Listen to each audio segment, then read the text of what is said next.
اسلام، حاضرین کرام السلام علیکم ورحمۃ اللہ تعالی وبرکاتہ۔ وعلیکم السلام ورحمۃ اللہ وبرکاتہ۔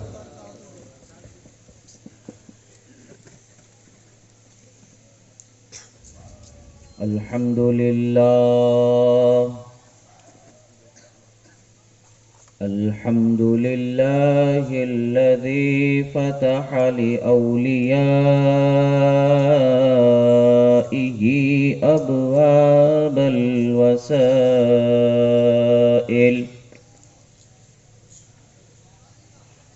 وأجرى على أيديهم الكريمة أنواع الفضائل،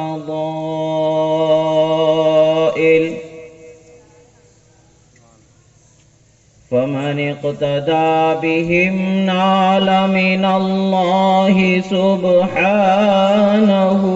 وتعالى جميع الفضائل،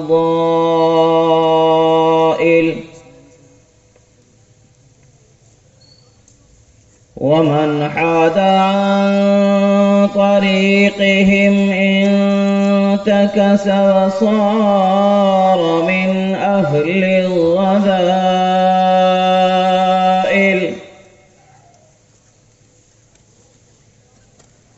ومن تمسك بأذيالهم أفلح وأدرك فخر الفضائل،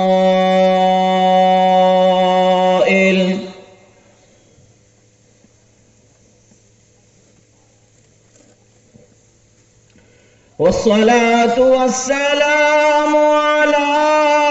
نور الوحدانية وطلعة شمس الأسرار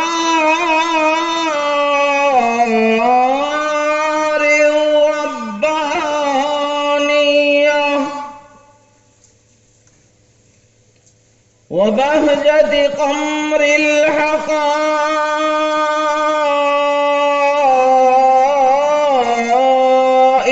الصمدانية وعرش حضرة الحضرات الرحمانية سيد الأنبياء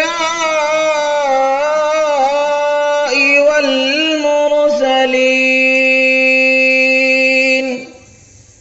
إمام الأولين والآخرين، الذي من قال كنت نبيا وآدم بين الماء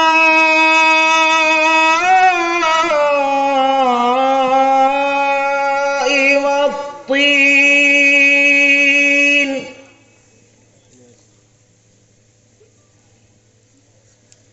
جد الحسن والحسين مولانا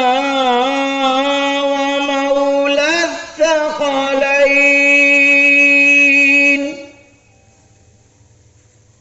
سيدنا محمد المصطفى شمس الضحى بدر الدجى نور الهدى رحمة للعالمين،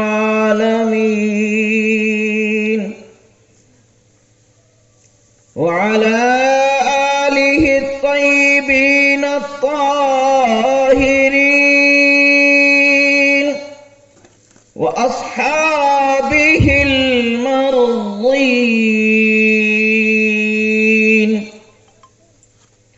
والتابعين المعظمين لا سيما على قدوة المجتهدين الإمام الأعظم أبي حنيفة نعمان بن ثابت رضي الله تعالى عنه، وعلى سائر الأئمة الملة والدين والمحدثين الكاملين والعلماء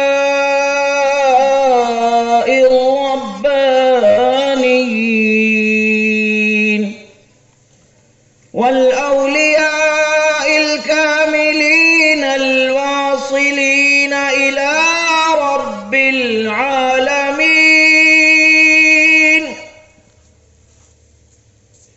لا سيما على قدوة الواصلين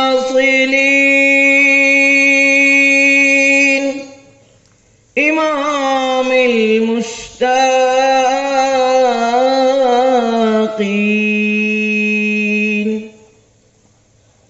شمس العارفين بدر الكاملين محي الدين سيدنا أبي محمد عبد القادر الحسني الحسيني الجعفري الجيلاني رضي الله تعالى عنه، ومن تبعهم بإحسان إلى يوم الدين. أما بعد، فقد قال الله تبارك وتعالى في القرآن المجيد والفرقان الحميد: أعوذ بالله من الشيطان الرجيم، بسم الله الرحمن الرحيم.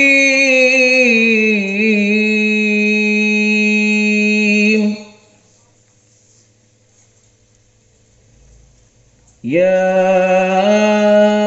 أيها الذين آمنوا اتقوا الله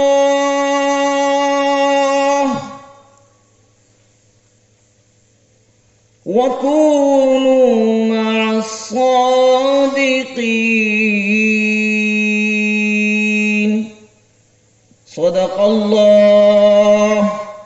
صدق الله مولانا العظيم، وصدق رسوله النبي الأمين الكريم،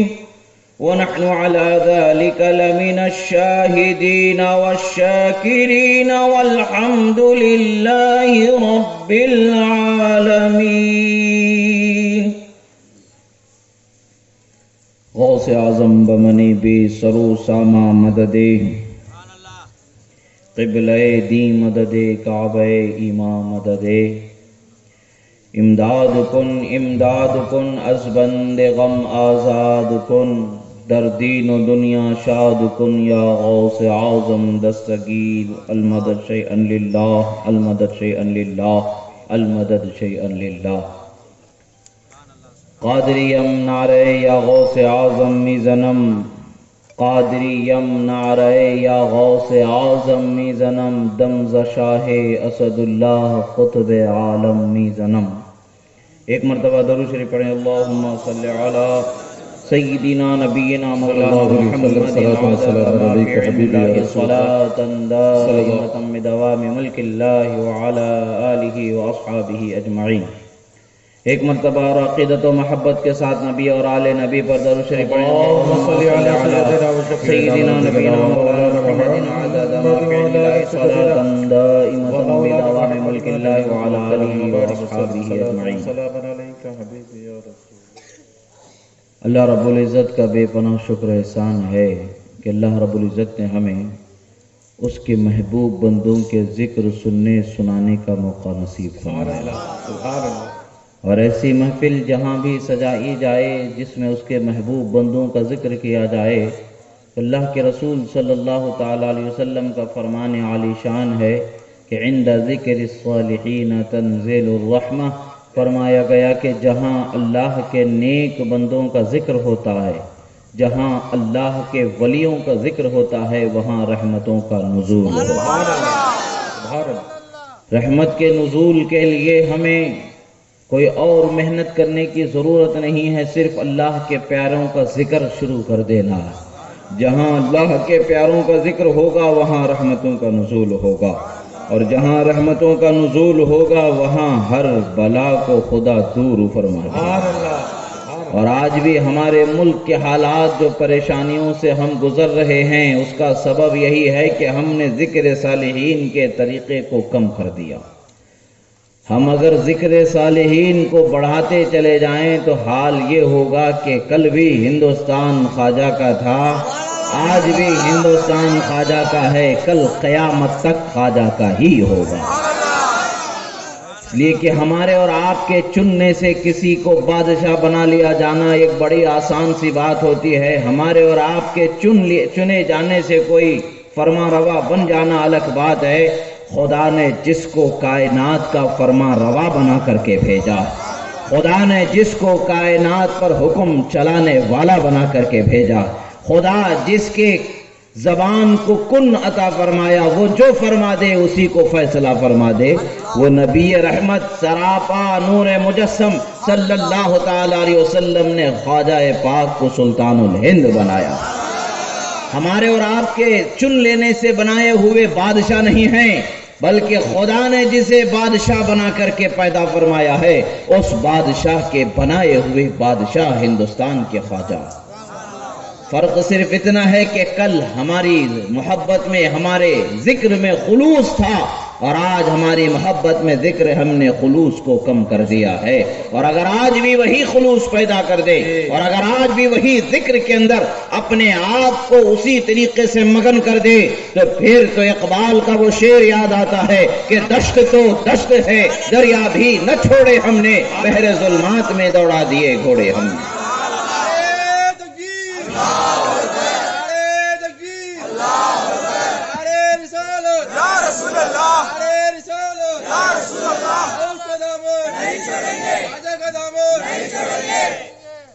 اللہ تبارک و تعالیٰ کا فضل و احسان ہے کہ اللہ تبارک و تعالیٰ نے ہمیں پھر سے اس کے محبوب بندوں کے ذکر کی محفلوں کے انعقاد کا موقع نصیب فرمایا۔ بلائیں کس طرح سے اترتی رہتی ہیں، وبائیں کس طرح سے اترتی رہتی ہیں، کسی کو پتہ نہیں چلتا، مگر اللہ تبارک و تعالیٰ بلاؤں کے اتارنے والا بھی ہے اور بلاؤں سے بچانے والا بھی ہے۔ بیماری بھی وہی پیدا کرنے والا ہے، بیماری سے شفا بھی وہی دینے والا۔ جب اسی کی رضا ہم چاہیں تو ہر بلا ہر وبا ہم سے دور ہو جائے، اور اگر ہم اپنی خواہش نفس میں زندگی گزارنا چاہیں تو پھر ہمارا کوئی پرسان حال نہ ہو۔ اللہ کے ولیوں کا ذکر ہمارے لیے رحمت کا سبب ہوتا، اللہ کے ولی کا ذکر جہاں ہو جائے وہاں رحمتوں کا نزول ہوتا ہے۔ وہ کیسی رحمتیں ہوتی ہیں کہ جس کا ہم اندازہ ہی نہیں لگا سکتے۔ حدیث مبارکہ میں آیا ہے کہ جہاں کچھ لوگ جمع ہو کر کے اللہ کا اور اس کے محبوب بندوں کا ذکر کرتے ہیں،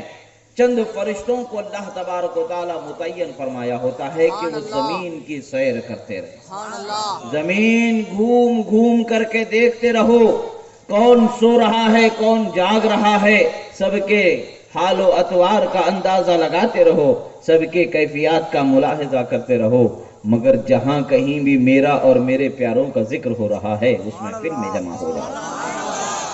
اور فرشتوں کی ذمہ داری ہوتی ہے، انہیں دفتر عطا فرمایا ہوا ہوتا ہے، اس دفتر میں وہ نام لکھتے چلے جاتے ہیں، یکے بعد دیگرے یکے بعد دیگرے۔ مثال کے طور پر اگر آج ہم دیکھیں، آج ہم جو یہاں جمع ہیں تو اس میں ہر بوڑھا یا بچہ یا جوان جو بھی اس میں جمع ہے اس کا نام اس فرشتوں کے دفتر میں یقیناً ضرور لکھا جا رہا ہوگا، نام ضرور لکھا جا رہا ہوگا، نام ایسا لکھا جا رہا ہوگا کہ جس کا کوئی اندازہ ہی نہیں لگایا جا سکتا۔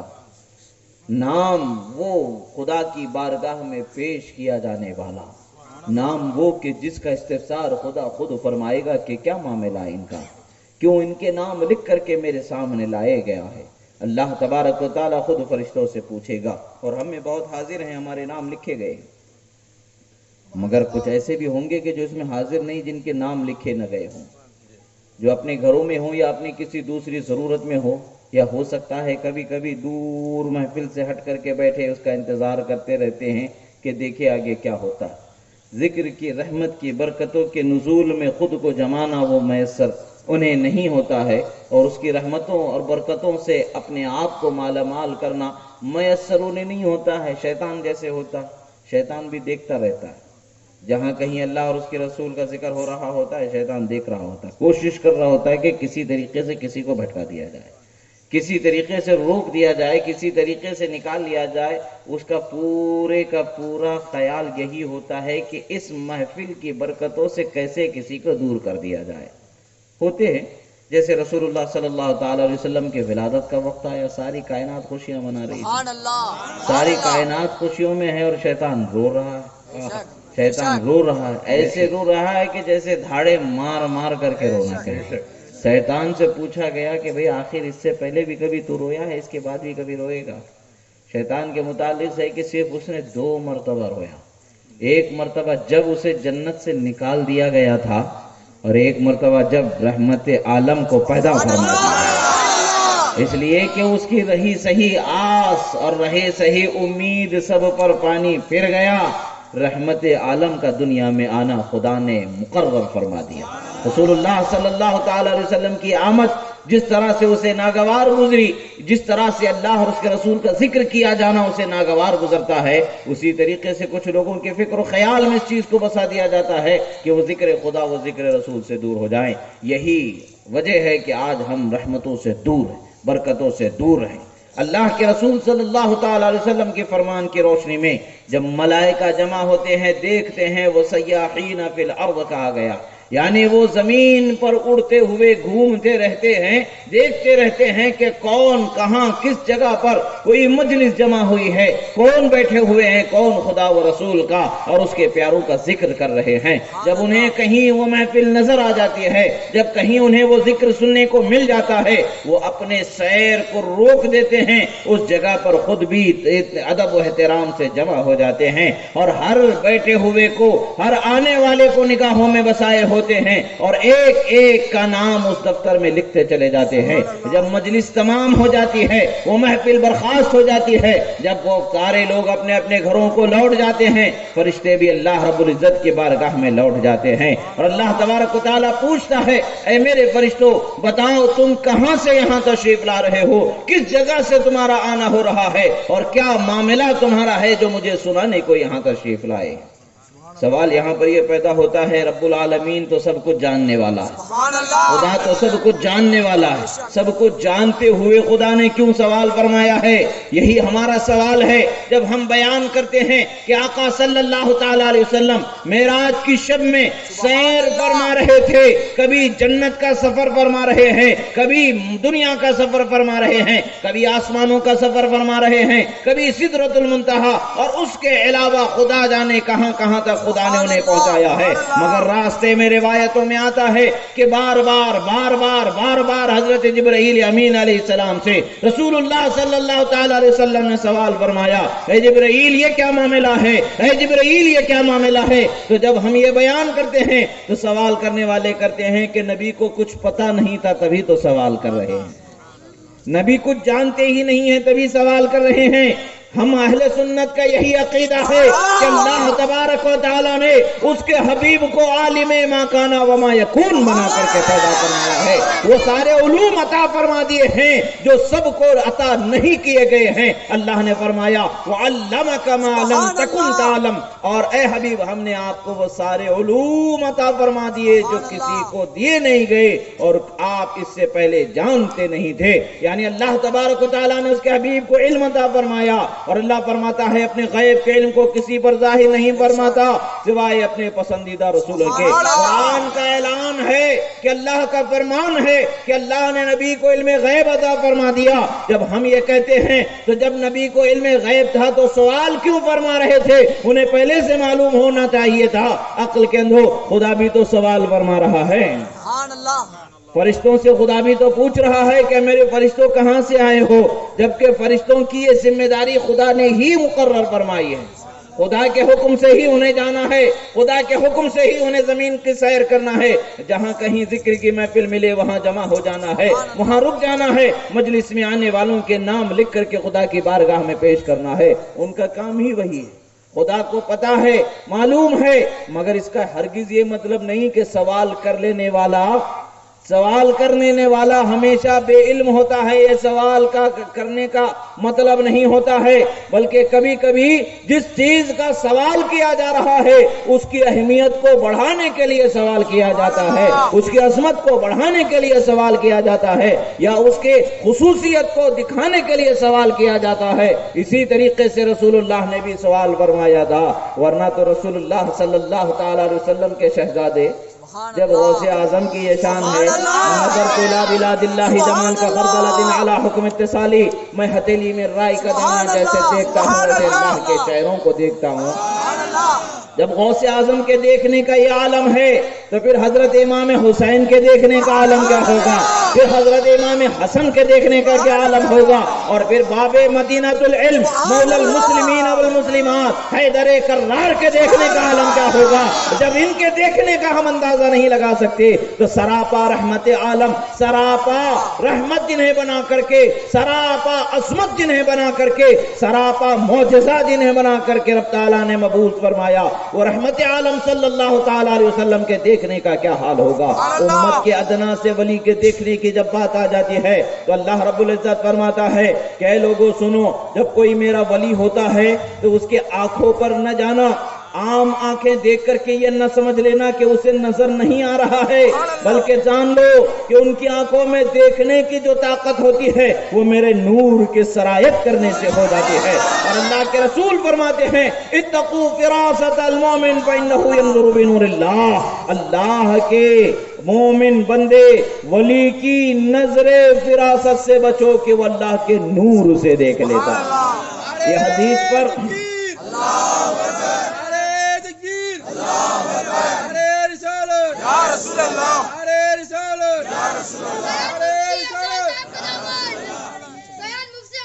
یہ حدیث مبارکہ پر کلام کرنے والوں کو موقع ملتا ہے، کلام کرتے رہتے ہیں، مگر کلام ہر جگہ کرنا بھی ان کے بے لگام ہونے کی دلیل ہوتی ہے، اور جو بے لگام ہوتے ہیں ان کا کوئی اعتبار ہی نہیں ہوتا ہے۔ حقیقت اور اصول کے دائرے میں جو زندگی گزارنے والے ہیں، شریعت کے دائرے میں جن کی گفتگو ہوتی ہے، ہر گفتگو کا اعتبار ہوتا ہے۔ اور آگے بڑھیں، اللہ کے رسول صلی اللہ تعالی علیہ وسلم کے حدیث مبارکہ کے فرمان میں، کلمات مبارکہ میں اس کا بیان واضح طور پر ملتا ہے۔ بخاری شریف کی حدیث مبارکہ ہے، اللہ کے رسول صلی اللہ علیہ وسلم فرماتے ہیں، اللہ رب العزت اعلان فرماتا ہے، من عاد لی ولیا فقد آذنتہ بالحرب، جو میرے ولی سے دشمنی مولتا ہے میں اس کے خلاف جنگ کا اعلان کرتا ہوں۔ اللہ تبارک و تعالیٰ نے صاف کھلے طور پر اعلان فرما دیا کہ میں جنگ کا اعلان کرتا ہوں، اور جب جنگ کا اعلان خدا فرما دے تو کیا حال ہوتا ہے۔ ایک ایٹمی پاور، سپر پاور جب جنگ کا اعلان کر کے جنگ شروع کر دیتا ہے تو تباہی پر تباہی، تباہی پر تباہی مچ جاتی ہے، اور جب دنیا کے پیدا کرنے والے رب ذوالجلال کا اعلان ہو جائے کہ میں اس کے خلاف جنگ کا اعلان کرتا ہوں تو وہ تباہی کیسے ہوگی، اس کا انداز کیسے ہوگا، وہ کیا عالم کا معاملہ ہوگا، وہ ہمارا اندازہ ہی نہیں لگایا جا سکتا ہے کہ ہم کس طریقے سے اس کو سمجھ پائیں۔ عقل حیران رہ جائے گی جب اس کی رحمتوں کا، جب اس کی نعمتوں کا اندازہ نہیں لگایا جا سکتا ہے، تب اسی طریقے سے اس کے غضب اور قہر کا بھی اندازہ نہیں لگایا جا سکتا ہے۔ اللہ تبارک و تعالیٰ نے فرمایا وَلَا يَزَالُ عَبْدِي يَتَقَرَّبُ إِلَيَّ بِالنَّوَافِلِ، اور میرا رب جو میرا رب کا فرمان ہے، فرماتا ہے کہ میرا بندہ فرض عبادتوں کے بعد جو اس پر فرض کر دیا گیا ہے، ان عبادتوں کے بعد نفل عبادتوں میں وہ مشغول ہو جاتا ہے، عبادت اور ریاضت میں جب وہ اپنی زندگی گزارتا ہے اس کے حال کیا ہوگا، فرماتا ہے کہ میں اس سے راضی ہو جاتا ہوں، میں اس سے راضی ہو جاتا ہوں اور اس پر اپنے انعام و اکرام کو جاری فرما دیتا ہوں۔ فَإِذَا أَحْبَبْتُهُ كُنْتُ سَمْعَهُ الَّذِي يَسْمَعُ بِهِ، فرماتا ہے جب میں اسے اپنی رضا سے سرفراز فرما دیتا ہوں تو اس کی سماعت جس کان سے ہوتی ہے، عام کان نہیں رہ جاتے ہیں بلکہ میں اس کے کانوں کی سننے کی طاقت بڑھا دیتا ہوں۔ اور پھر فرماتا ہے کہ اس کے دیکھنے کی آنکھوں کی جو طاقت ہے میں اس کی آنکھ ہو جاتا ہوں جس سے وہ دیکھتا ہے۔ اب یہاں پر یہ نہیں سمجھنا چاہیے کہ خدا آنکھ بن جاتا ہے، خدا کان بن جاتا ہے، خدا ہاتھ بن جاتا ہے، معاذ اللہ۔ خدا تبارک و تعالیٰ اس طریقے کے ہر قسم سے، ہر چیز سے پاک ہے۔ جسم اور جسمانیت سے اللہ تبارک و تعالیٰ پاک ہے۔ وہ آنکھ، ہاتھ، کان، حلول، اتحاد یہ اس کی ذات کے لیے نہیں ہے، یہ سب اللہ تبارک و تعالیٰ ایسے برے صفات سے پاک و صاف ہے۔ حدیث کا مطلب یہ ہے کہ عام آنکھ اس کی میری رضا سے پہلے تھی، مگر جب میں اس سے راضی ہو گیا تو اس کی نگاہوں میں میں اپنے نور کو جاری فرما دیتا ہوں، اور نگاہوں کو ایسے روشن کر دیتا ہوں کہ اس کے نگاہیں اتنی دور تک دیکھ لیتی ہیں جہاں عام لوگ دیکھ نہیں پاتے ہیں۔ اور جب دیکھنے کا حال کیا ہوتا ہے، اللہ کے رسول صلی اللہ علیہ وسلم نے لوگوں کو پہلے ہی سے بیان فرما دیا، اتقوا فراست المؤمن فإنه ينظر بنور اللہ، مومن کے نظر فراست سے بچو کہ وہ اللہ کے نور سے دیکھتا۔ اور دیکھتے کیسے ہیں؟ اور پھر اللہ نے فرمایا ان کے کان ہو جاتا ہوں اور دور سے وہ سننے کی طاقت پیدا ہو جاتی ہے، پھر ان کی زبان ہو جاتا ہوں جس سے وہ اعلان فرماتے، یعنی آنکھ بندے کے، کان بندے کے، زبان بندے کے، ہاتھ بندے کے، قدرت خدا کی اس کے ساتھ جاری ہے۔ وہ دیکھتا ہے خدا کی قدرت سے دیکھنے لگتا ہے، وہ سنتا ہے خدا کی قدرت سے سننے لگتا ہے، وہ بولتا ہے خدا کی قدرت سے بولنے لگتا ہے، وہ دیتا ہے خدا کی قدرت سے دینے لگتا ہے۔ جب اس کے دینا، دیکھنا اور سننا اور بولنا خدا کی قدرت کے ساتھ ہو جاتا ہے تو کیا حال ہوتا ہے؟ حضرت خواجہ پاک کی زندگی کو ہم دیکھیں گے تو پتہ چلتا ہے۔ حضرت خواجہ قطب الدین بختیار کاکی علیہ رحمت و رضوان، خواجہ پاک کے عظیم مرید، عظیم خلیفہ اور عظیم ولایت کی منزلوں پر، عظیم مرتبے پر فائز ہونے والی عظیم ہستی، عظیم ذات، خواجہ پاک کے بعد جو آپ کے سلطنت ولایت پر جنہیں وراثت عطا فرمائی گئی، جنہیں جانشینی عطا فرمائی گئی، جنہیں سلطنت خواجہ کو تفویض فرمایا گیا ہے اور سلسلہ چشت کے روح رواں جنہیں متعین کیا گیا، وہ عظیم ہستی حضرت خواجہ قطب الدین بختیار کاکی علیہ رحمت و رضوان۔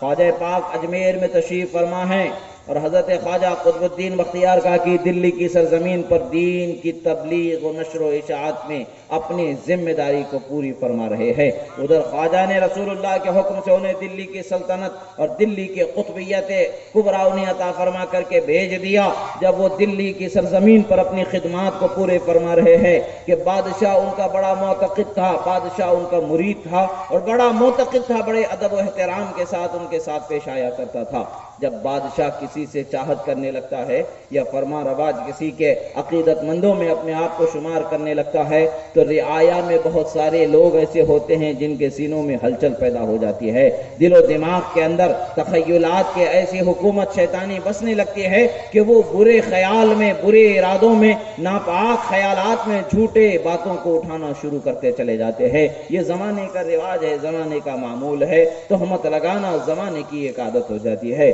کچھ لوگوں نے جو حضرت خواجہ کی اس بڑھتی ہوئی مقبولیت کو اور بادشاہ کے ان کی بارگاہ میں اپنے آپ کو عقیدت مند بنا کر کے پیش کرنا اور اس کے گرویدگی کو دیکھ کر کے حسد و چلن کے اس طریقے سے شکار ہو گئے کہ انہوں نے یہ ارادہ کیا کہ حضرت کی شان اور حضرت کی عزت میں کچھ نہ کچھ ایسا کام کرنا چاہیے کہ جس سے بادشاہ ان کی عقیدت مندی چھوڑ دے اور ان سے دور ہو جائے۔ سب سے بڑی بات ایک ولی کے لیے سب سے عیب کی بات کیا ہوتی ہے؟ خدا کی نافرمانی۔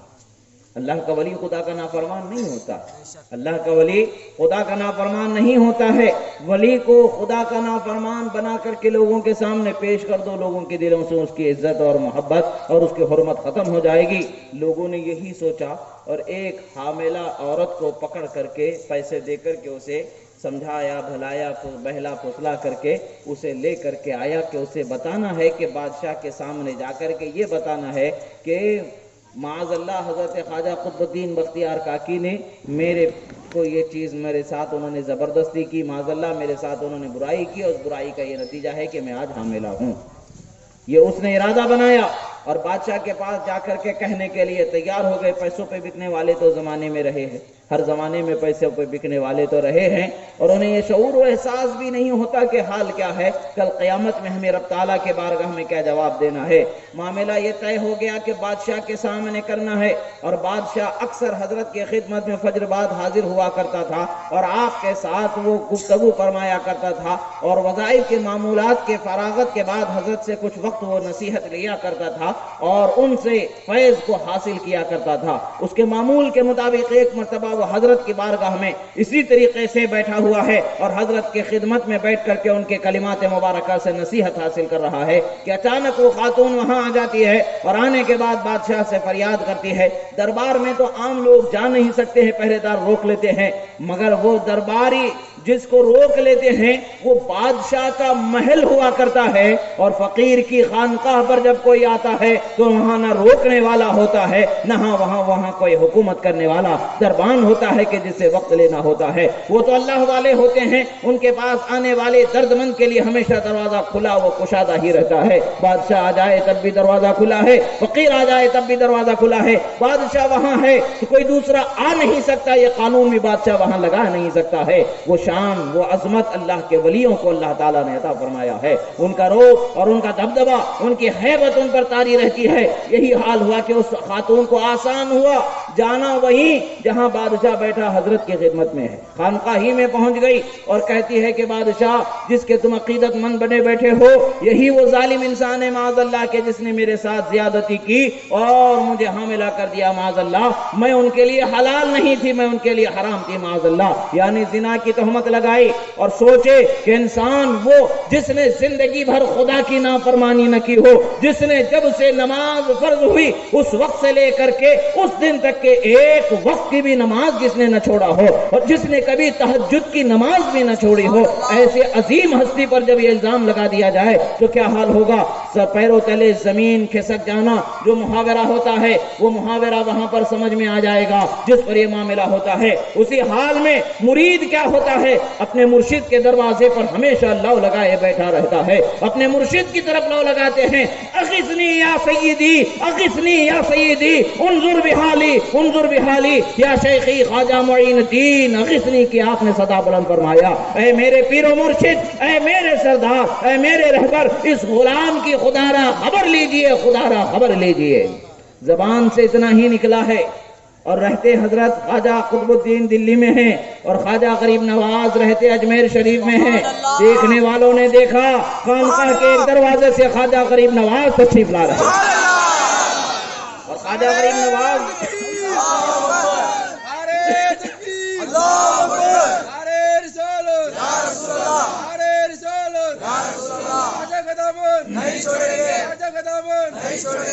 خواجہ غریب نواز تشریف لائے تو بادشاہ پہلے ہی سکتے میں ٹھہرا تھا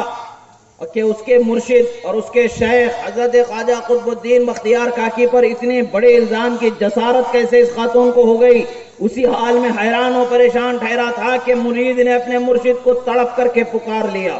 اور پکارنے والا بھی چھوٹا موٹا نہیں ہے، عام انسان نہیں ہے، ہم جیسا گناہوں میں ڈوبا رہنے والا نہیں ہے، بلکہ وہ ہستی ہے کہ جسے اولیاء کا، علاقے کا، زمانے کا، اولیاء کا سردار جنہیں بنایا گیا ہے، ایسی عظیم ہستی ہے اور ان کی کرامتیں تو منذ نعومت اظفاری ہی جو کہاوت ہوتی ہے، یعنی بچپنے ہی سے جن کی کرامتوں کا ظہور شروع ہو گیا، جو ماں کی پیٹ سے تقریباً 15 پاروں کو حفظ کر کے پیدا ہونے والی ہستی کا نام حضرت خواجہ قطب الدین بختیار کاکی علیہ رحمہ ہے۔ ماں کی کوکھ سے 15 پاروں کے حافظ جو پیدا ہوئے ہیں ان پر الزام لگایا جا رہا ہے، اور وہ آپ حیران ہیں کہ جسارت کیسے ہو رہی ہے، مگر اللہ تبارک و تعالیٰ نے دنیا میں سہارا رحمت کے حصول کا اور برکت کے حصول کا، عزت کے حصول کا جو عطا فرمایا ہے وہ مرشد ہی کا دامن ہوتا ہے کہ جن سے سارے فیض کو خدا جاری فرما دیتا۔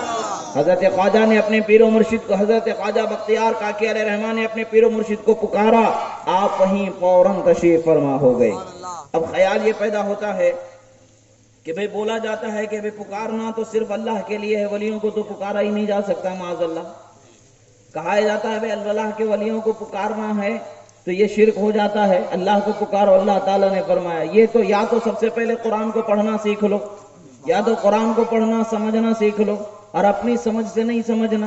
اپنی خواہش سے نہیں سمجھنا. جو معنی اپنا نکالنا چاہو گے، من مانی کرنا چاہو گے تو اللہ کا پہلے ہی اعلان ہے، یضل بہ کثیرا ویہدی بہ کثیرا. بہت سارے وہ لوگ جو اللہ کے کلام کو پڑھ کر کے ہدایت پا جائیں گے، مگر کچھ ایسے شریر بھی ہوں گے جو اپنا معنی و مطلب خود نکالنا چاہیں گے، بھٹک کر کے گمراہ ہو جائیں گے. یہ بات تو اللہ تعالیٰ نے پہلے ہی فیصلہ فرما دیا ہے. مگر یاد رکھیں اللہ تبارک و تعالیٰ نے اپنے ولیوں کی وہ شان عطا فرمائی ہے. حدیث مبارکہ ہے، حضرت ابن عباس رضی اللہ تعالیٰ عنہ سے حدیث مبارکہ ہے، مسند ابو یعلا میں بھی حدیث مبارکہ ہے، اور مسند الفردوس میں بھی حدیث مبارکہ ہے، طبرانی شریف میں بھی حدیث مبارکہ ہے. اور اس حدیث مبارکہ کے رجال کو رجال الثقات کہا گیا ہے. البانی نام کا ایک بہت بڑا محدث جو ان کے زعم میں پیشوا بنا تھا، وہابیوں کا ایک بہت بڑا پیشوا تھا، اس نے بھی اپنی ایک کتاب سلسلۃ الاحادیث الصحیحہ اور سلسلۃ الاحادیث الضعیفہ کے نام سے ایک کتاب کو اس نے لکھا ہے. اس میں بھی اس حدیث مبارکہ کی سند کو درجہ حسن تک پہنچنے والے یعنی حدیث حسن اس نے کہا ہے. اس حدیث کو بھی وہ انکار نہیں کر پایا ہے. حدیث مبارکہ کیا ہے؟ اللہ کے رسول صلی اللہ تعالی علیہ وسلم فرماتے ہیں جب تم کسی ایسی پریشانی میں گر جاؤ، جب تم کسی ایسی مصیبت میں پھنس جاؤ کہ وہاں کوئی تمہارا پرسان حال نہیں ہے، وہاں کوئی تمہاری مدد کرنے والا نہیں ہے، تو فرما فنادو بیا اغیثوا یا عباد اللہ، اعینونی یا عباد اللہ، اغیثونی یا عباد اللہ. اللہ کے رسول نے فرمایا اپنی آواز کو بلند کرو، ندا کرو، پکارو، اے اللہ کے بندو میری مدد فرماؤ، اے اللہ کے بندو میری فریاد کو پہنچو. یہ حدیث مبارکہ ہے. اور حضرت امام طبرانی فرماتے وقد جربناہ مرارا، فرماتے ہیں اور ہم نے اس کو سال ہا سال بے انگنت شمار، بے شمار، بے حساب ہم نے اس کو بارہا آزمایا ہے اور آزما رہے ہیں کہ آج بھی جب کوئی مصیبت آتی ہے، جب ہم اللہ کے بندوں کو پکارتے ہیں تو مدد کو دور پر پہنچ جاتے ہیں، ہمارے مسئلے پریشانیوں کو دور کر دیا جاتا. یہ حدیث مبارکہ ہے. اللہ کے بندوں کو پکارنے کے لیے کہا جا رہا ہے، اور اللہ کے بندوں کو پکارنے کے لیے جو حدیث ہے وہ حدیث ان کے پیشوا کی نظر میں بھی حدیث حسن کا درجہ رکھتی ہے. ہمارے نزدیک تو بہت اونچا درجہ رکھتی ہے، اور اللہ تبارک و تعالیٰ نے ہمارے لیے تو بڑا صاف ستھرا مذہب رکھا ہے. خدا سمجھ کے کسی بندے کو نہیں پکارا جاتا ہے، خدا سمجھ کر کے کسی بندے کو نہیں پکارا جاتا ہے. خدا کی دی ہوئی طاقت، خدا نے ان کو ہمارا مددگار بنایا ہے، تو وہ خدا کی دی ہوئی طاقت ہی کے بھرم پر انہیں بلایا جاتا ہے کہ حضور کرم فرما دے، حضور توجہ فرما دے. یہ ان کا مدد کرنا یہ دو طریقے سے ہو سکتا ہے. وہ دعا کر دیں اللہ تعالیٰ کی بارگاہ میں، اللہ تعالیٰ ہمارے معاملے کو حل فرما دے، اور یہ اگر چاہے اللہ کے ولیوں کے لیے زمین کو سمیٹ دیا جاتا ہے، وہ چاہے تو پل میں یہاں پہنچ جائیں، چاہے تو پل میں وہاں پہنچ جائیں. اللہ کے ولیوں کی ایک جماعت ہوتی ہے جس کو ابدال کہا جاتا ہے. امام سیوطی علیہ الرحمت والرضوان نے اس پر ایک مستقل رسالے کو تصنیف فرمایا ہے. اس میں 40 سے زائد احادیث مبارکہ کو جمع فرمایا ہے اور بیان فرمایا ہے، اس میں واضح طور پر بتایا ہے. اسی طریقے سے یہ احادیث مبارکہ کی ایک سند مشکاۃ شریف میں بھی ملتی ہے کہ اللہ تبارک و تعالی اولیاء کو یہ طاقت عطا فرماتا ہے کہ پل بھر میں وہ یہاں ہوتے ہیں تو پل بھر میں وہاں پہنچ جاتے ہیں. زمین گھومتے رہتے ہیں اور ان میں سے 7 لوگ ہمیشہ ملک شام میں رہنے والے، باقی کے جتنے ہیں وہ گھومتے ہی رہتے ہیں، گھومتے ہی رہتے ہیں. 30 تک کے ان کی روایت میں تعداد ملتی ہے، اور 60 سے زائد بھی روایتوں میں ان کی تعداد یعنی وہ اولیاء کی جماعت 30 لوگوں پر بھی، 11 لوگوں پر بھی، 7 لوگوں پر بھی، اور اس سے زائد بھی تعداد میں احادیث مبارکہ میں الفاظ آئے ہیں. امام سیوطی جو امیر المؤمنین فی الحدیث ہیں، خاتم الحفاظ ہیں، عظیم ہستی ہیں، ان کے نقد و جرح کا اعتبار ہر طبقے میں مقبول ہوتا ہے، اعتبار کیا جاتا ہے. ہر طبقے میں، ہر گروہ میں ان کے جرح و نقد کا اعتبار ہوتا ہے. اس عظیم محدث نے اس باب میں ایک طویل رسالہ لکھا اور اس میں اس بات کو ثابت فرمایا کہ اللہ کے ولیوں کو اللہ تبارک و تعالی شان عطا فرماتا ہے، وہ پل بھر میں یہاں تو پل بھر میں وہاں پہنچ جاتے. قرآن سے بھی اس کا ثبوت مل جاتا ہے. حضرت سلیمان علی نبینا علیہ الصلوۃ والسلام کے وزیر اور آپ کے صحابی حضرت آصف بن برقیہ کا معاملہ پلک جھپکنے سے پہلے ملک شام سے تخت اٹھا کر کے، ملک یمن سے تخت اٹھا کر کے ملک شام میں پہنچا دیتے ہیں۔ اللہ تبارک و تعالیٰ نے قرآن مجید میں فرمایا، اس کا ذکر ہے کہ حضرت سلیمان علیہ السلام نے پوچھا کہ کون ملکہ بلقیس کا تخت میرے پاس لے کر کے آئے گا؟ تو ایک جن تھا، اس نے کہا کہ آپ کے مجلس اور محفل ختم ہونے سے پہلے میں پیش کر دوں گا۔ مگر اللہ فرماتا ہے قال الذی عنده علم من الکتاب، مگر وہ بندہ جس کو اللہ نے کتاب یعنی زبور کا علم عطا فرمایا تھا،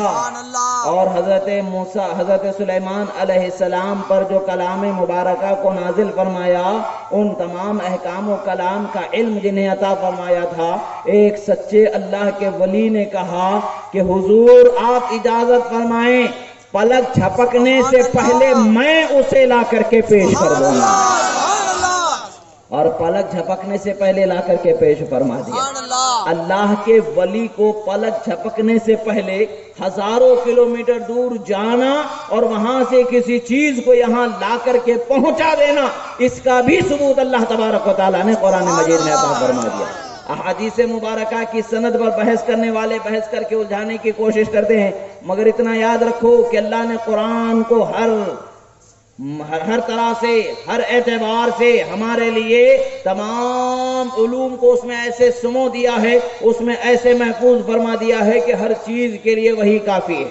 اللہ کا کلام ہمارے لیے ہدایت کے لیے ہے، اور اس میں اللہ نے ہر چیز کو بیان فرما دیا ہے۔ مگر عقل کے اندھے اگر پڑھنا چاہے، اندھے سے اگر کوئی دلی کا راستہ پوچھے تو بھلا وہ دلی پہنچائے گا؟ دلی تو کیا یہاں سے شہر کے کسی اور کونے میں بھی پہنچانے پر اس کی طاقت نہیں ہوتی ہے۔ اور وہ لوگ جن کے دلوں پر اللہ تبارک و تعالیٰ نے مہر فرما دیا ہے، اور جن کی آنکھوں پر مہر فرما دیا ہے، ہدایت سے جن کو دور فرما دیا ہے، اللہ نے فرمایا ختم اللہ علی قلوبہم وعلی سمعہم وعلی ابصارہم وَلَهُمْ عَذَابٌ عَظِيمٌ۔ اللہ نے فرمایا کہ اللہ نے ان کے نگاہوں پر مہر فرما دیا ہے، ان کے دلوں پر مہر فرما دیا ہے، ان کے سننے پر مہر فرما دیا ہے، اور ان کی آنکھوں کا حال ایسا ہے کہ اندھیروں میں بھٹک رہے ہیں، کہیں وہ کوئی چراغ روشنی کا پانے والے نہیں ہیں، وہ ہمیشہ گمراہی میں رہنے والے، عذاب پانے والے لوگوں میں۔ اور جن کی آنکھوں کو خدا اندھا کر دے وہ راستہ کہاں دکھا سکتا ہے؟ جن کی آنکھوں کو خدا روشن فرما دے، جن کی آنکھوں کو خدا اپنے نور سے منور فرما دے، جن کی زبان کو خدا جو اپنی حمایت سے طاقتور بنا دے، جن کے سننے کو خدا اپنی طاقت سے، اپنی قدرت سے سننے والا بنا دے اور شان والا بنا دے، اس کی شان کو کوئی کیسے گھٹا سکتا ہے؟ قیامت تک کے کوشش کر لی جائے تب بھی کچھ نہیں ہو سکتا ہے، مگر خدا جسے بڑھا دیتا ہے اسی کا بڑھنا ہوتا ہے، اسی کا چرچا ہوتا ہے۔ الحق یعلو ولا یعلی۔ حضرت خواجہ پاک رضی اللہ تعالیٰ عنہ تشریف فرما ہے، بادشاہ پہلے ہی سکتے میں ہے، ایک اور سکتہ اس پر کہ شہنشاہ ہندوستان،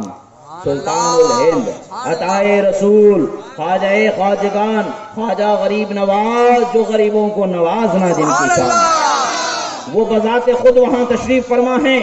اور آپ کے مرید جب حضرت خواجہ کو دیکھ لیتے ہیں، حضرت خواجہ بختیار کاکی کا اس وقت پر کیا حال ہوگا؟ روایتوں میں آتا ہے آنکھوں سے اشکوں کا سیلاب بہہ رہا ہے، اور اپنے دل سے گویا کہ مرشد کی بارگاہ میں اپنا استغاثہ پیش کر رہے ہیں۔ حضور دیکھے تو صحیح آپ کے غلام کے ساتھ یہ کیا معاملہ ہو رہا ہے؟ خدارا آپ ہی اس غلام پر اٹھنے والی بات کو دور فرما دیں، آپ ہی اس پر اٹھنے والے الزام کا فیصلہ واضح فرما دے۔ حضرت خواجہ نہ ان سے ملاقات، نہ ان سے گفتگو فرماتے ہیں، نہ بادشاہ کی طرف دیکھتے ہیں، آپ مسکراتے ہوئے سیدھے اسی عورت کی طرف چلے جاتے ہیں،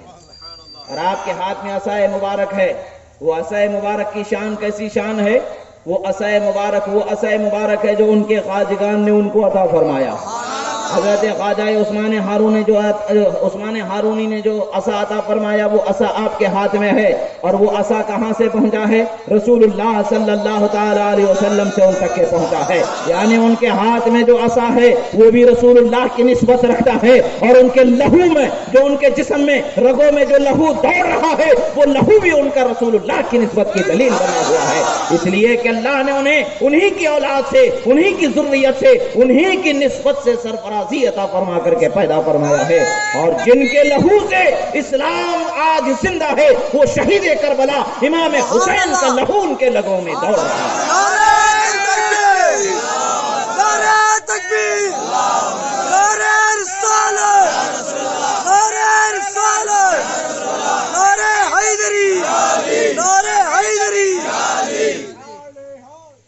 حضرت خواجہ غریب نواز اس کے پاس، اب وہ عصے کی ایک اور بات یاد آئی ہے تو میں آپ کو بتاتا چلوں۔ حضرت خواجہ غریب نواز کی بارگاہ میں ایک مرید تھی، آپ کی بڑی کمزور بوڑھی تھی، اس کے ساتھ اس کا کوئی پرسان حال نہیں تھی سوائے ایک بیٹے، کوئی اس کا دیکھ رکھ کرنے والا، کوئی اس کا تھا ہی نہیں، کوئی اس کا خیال کرنے والا۔ اچانک ہوتا ایسا ہے کہ بادشاہ کے پاس رہنے والے لوگوں نے اس کی شکایت کر ڈالی تو بادشاہ نے اس پر موت کی سزا سنا ڈالی، پھانسی کے تختے پر چڑھا دیا گیا، پھانسی دے دی گئی اور اسے مار دیا گیا۔ وہ عورت جائے تو کہاں جائے، وہ بوڑھی جائے تو کہاں جائے،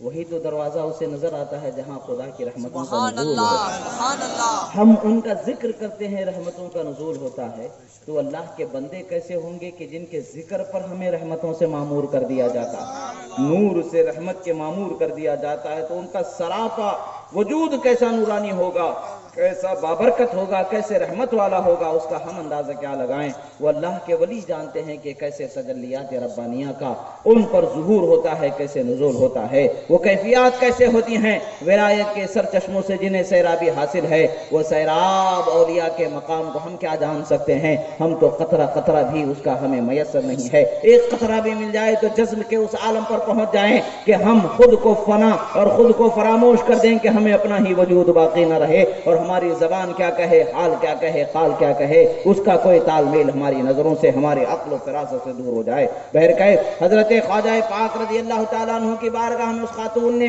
عریضہ اور اپنی دکھ کی داستان سنائی۔ حضرت خواجہ پاک نماز ادا فرما رہے تھے، مصلی پر تشریف فرما تھے کہ خاتون کی بات کو آپ نے سنا اور اسی وقت پر وہاں سے اٹھ کر کے نکلتے ہیں اور آپ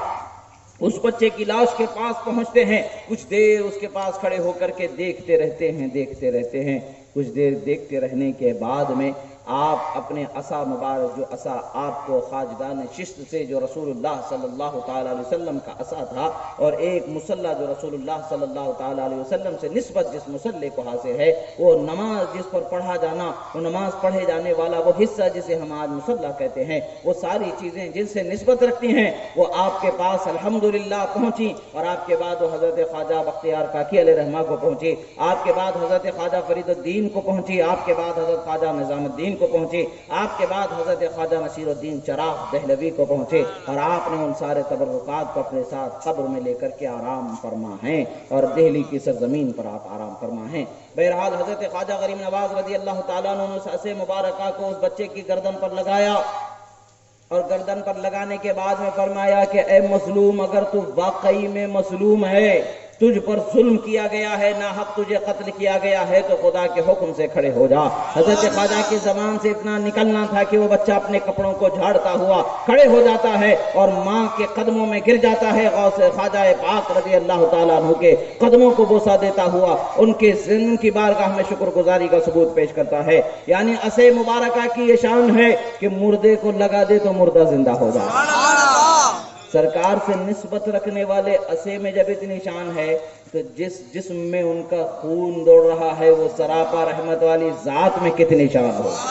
حضرت خواجہ غریب نواز اسی عصے کو اس عورت کے پیٹ پر لگا دیتے ہیں اور فرماتے ہیں کہ اے بچے تو بتا، تو کس کا نطفہ ہے اور یہاں کس لیے تیری ماں نے تجھے لے کر کے آیا۔ خواجہ کی زبان سے جملہ نکلنا ہی تھا، پیٹ سے آواز آتی ہے کہ اے اللہ کے محبوب بندے سنیں، میرا جو باپ ہے وہ فلاں شخص ہے، اور میری ماں پیسوں کے بدلے میں آپ کے مرید حضرت خواجہ پر الزام لگانے کے لیے آئی ہے، اور آپ کے یہ مرید نہ انہوں نے کبھی اس عورت کو دیکھا، نہ کبھی ایسی کسی عورت کو انہوں نے دیکھا، نہ کبھی کسی عورت ان کے قریب ہونے پائی ہے۔ اللہ نے انہیں پاکیزہ رکھا ہے۔ جب ماں کی کوکھ سے، پیٹ سے بچے نے گواہی دی حضرت خواجہ قطب الدین بختیار کاکی کی سلامتی کی اور آپ کی بلند عظمتی کی اور آپ کے پاکیزہ ہونے کی جب کرامت ہوئی تو دیکھنے والوں نے دیکھا کہ مرید بھی سچا ہے تو مرشد بھی سچا ہے،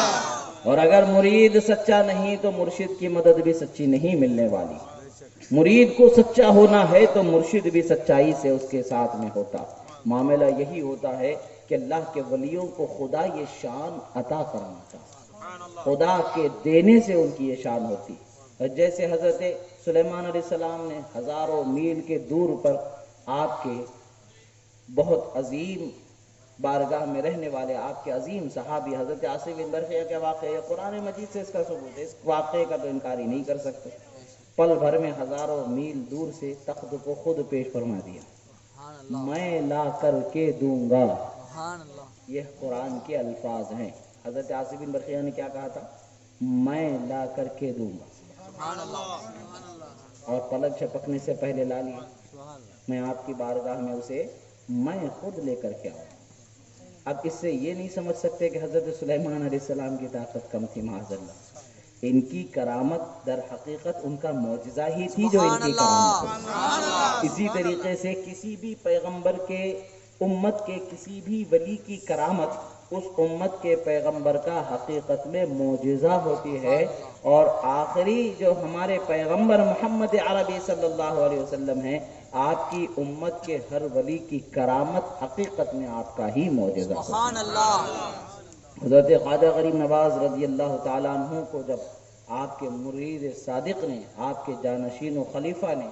آپ کو پکارا تو اللہ تبارک و تعالیٰ کے فضل سے آپ نے اس کو سماعت بھی فرمایا اور ان کی مدد کو بھی پہنچے اور مدد بھی فرمایا۔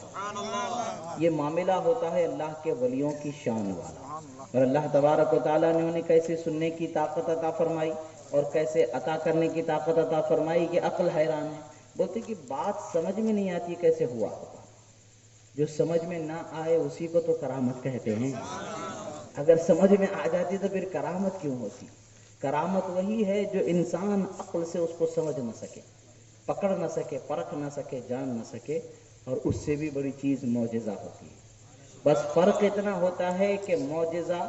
نبوت کے لیے، نبوت کے تصدیق کے لیے بطور دلیل نبوت کے دعوے کے ساتھ پیش کیا جاتا ہے، اور ولی سے جو کرامت ہوتی ہے وہاں دعوے نبوت نہیں ہوتا ہے، معاذ اللہ۔ ولی نبی نہیں ہوتا ہے، وہ بس اللہ تعالیٰ اس سے وہ چیز کو ایسے ظاہر کر دیتا ہے کہ جس سے اس کی عظمت و حرمت بڑھا دی جاتی ہے، اس کی شان کو بڑھا دیا جاتا ہے۔ ایسی خرق عادت رونما ہونے والی چیز کو کرامت اسی لیے کہا جاتا ہے کہ وہ ولیوں کی شان کو بڑھا دینے والی چیز ہوتی ہے۔ اللہ تبارک و تعالیٰ اپنے محبوب بندوں کی شان کو بہت بلند و بالا فرمایا، اور آج ہمارے لیے ضروری ہے کہ ہم اللہ کے ولیوں سے اپنی وابستگی کو پھر سے اسی طریقے سے مضبوط کر لیں جس طریقے سے زمانے قدیم میں ہوا کرتی ہے۔ مگر وابستگی کا نام یہ نہیں کہ ہم صرف درگاہ تک کے محدود رہ جائیں، وابستگی کا نام یہ نہیں کہ ہم صرف عرس تک کے محدود رہ جائیں، اللہ کے ولیوں سے وابستگی کا نام یہ نہیں کہ صرف ہم فاتحہ درود تک کے محدود رہ جائیں۔ اللہ کے ولیوں سے وابستگی اور ان کے ساتھ اپنے رشتے کا مطلب یہ ہے کہ ہم خدا کے احکام پر پابندی سے عمل کرنے والے ہو جائیں، نمازیں ہماری نہ چھوٹے، روزے ہماری نہ چھوٹے، زنا، شراب، جوا، ڈکیتی اور یہ جو سٹا کھیلا جا رہا ہے، جو جوا کھیلا جا رہا ہے کرکٹ کے اوپر اور دوسری چیزوں کے اوپر، جو فونوں میں بچے کھیل رہے ہیں، برباد ہو رہے ہیں، یہ ساری برائیوں سے بچنا حقیقت میں ان سے محبت کی دلیل۔ اور اگر ہم ہزاروں دعویٰ کریں، ہزاروں دعوے رکھے کہ ہم اللہ کے ولیوں کے چاہنے والے ہیں، ہم کیوں پریشان ہیں؟ تو اللہ کے ولیوں کے چاہنے والا کبھی پریشان نہیں ہو سکتا، بالخصوص غوث اعظم کا سچا چاہنے والا کبھی پریشان ہو ہی نہیں سکتا۔ غلام دستگیر پریشان ہمیں ماند، اگر ماند شر ماند دیگر نہ ماند فرمائے۔ غوث اعظم کا غلام کبھی پریشان ہو ہی نہیں سکتا، بہت ہوگا تو ایک رات ہوگا، بہت ہوگا تو ایک رات ہوگا، دوسری رات پریشان وہ ہوگا ہی نہیں۔ بات کیا ہے کہ اپنے آپ کو اس رحمت کے لائق بھی تو بنانا ہے۔ ہم شراب کے نشے میں دھت رہ کر کے یہ امید کریں کہ ہمارے ساتھ اس نے سلوک کیا جائے، ہم حرام کے نشے میں اس قدر رہیں اور ہم یہ امید کریں کہ ہم پر کوئی آنکھ دکھانے والا نہ ہو، انگلی اٹھانے والا نہ ہو، ہم حرام کھاتے کھلاتے رہیں اور امید کریں کہ ہمارے ساتھ سارے لوگ ادب احترام کے ساتھ، محبت کے ساتھ پیش آئیں، ہم اپنے ماں باپ کی دل آزاری کریں اور امید کریں کہ ہمارے ساتھ لوگ عزت کے ساتھ پیش آئیں۔ یہ کیسے ہو سکتا ہے جب ہم خود ہی اپنے آپ کو ہلاکت کی طرف لے جا رہے ہیں، جب ہم خود ہی اپنے آپ کو ظلم کے دلدل کی طرف لے جا رہے ہیں؟ ظلم دو طرح کا ہے، ایک دوسرے پر کیا جانے والا ظلم ہے، ایک خود پر کیا جانے والا ظلم ہوتا ہے۔ جو دوسروں پر کیا جا رہا ہے اس ظلم کا بھی جواب دینا ہوگا، جو خود پر ظلم کیا جائے گا اس ظلم کا بھی جواب دینا ہوگا۔ اور خود پر ظلم کرنا کیا ہے؟ وہ خود پر ظلم کرنا یہ ہے کہ خدا کے فرمان کی نافرمانی کرنا خود پر ظلم کرنا ہے، اللہ کے رسول کے فرمان کی نافرمانی کرنا یہ خود پر ظلم کرنا ہے۔ خدا نے ہم پر نمازوں کو فرض فرمایا ہے، نمازوں سے غفلت کرنا یہ خود پر ظلم کرنا ہے۔ خدا نے ہم پر روزوں کو فرض فرمایا ہے، روزوں سے غفلت کرنا یہ خود پر ظلم کرنے کی بات ہے۔ اللہ تبارک و تعالیٰ نے ہمیں نعمتیں عطا فرمائی ہے، اور آج اللہ کا شکر ہے کہ دنیا میں اللہ تبارک و تعالیٰ نے ہم کو بڑے امن امان اور سکون کے ساتھ رکھا ہے۔ کدھر سے بم آ رہا ہے، کدھر سے گولی آ رہی ہے، اس کی کوئی فکر نہیں ہے، بس سب ہے کہ ہمیں اللہ تعالیٰ نے عظمت عزت شان سے زندگی عطا فرمائی ہے، مگر اس کے باوجود بھی مسجد سے اذان کی آواز ہمارے کانوں سے ٹکراتی ہے، ہم نمازوں سے غافل نظر آتے ہیں، اور مسجد کے مصلی سے، ممبر سے، امام ہوں یا علماء ہوں یا خطبہ ہوں، آپ کو نصیحت کرتے رہتے ہیں کہ حرام سے بچتے رہو، گناہ سے بچتے رہو، دوری اختیار کرو ہر بری چیز سے، مگر افسوس کی بات ہے کہ کان پر جو تک رینگنے والی نہیں ہے۔ آخر یہ زندگی کس واسطے کی زندگی ہے؟ خدا نے زندگی عطا فرمائی ہے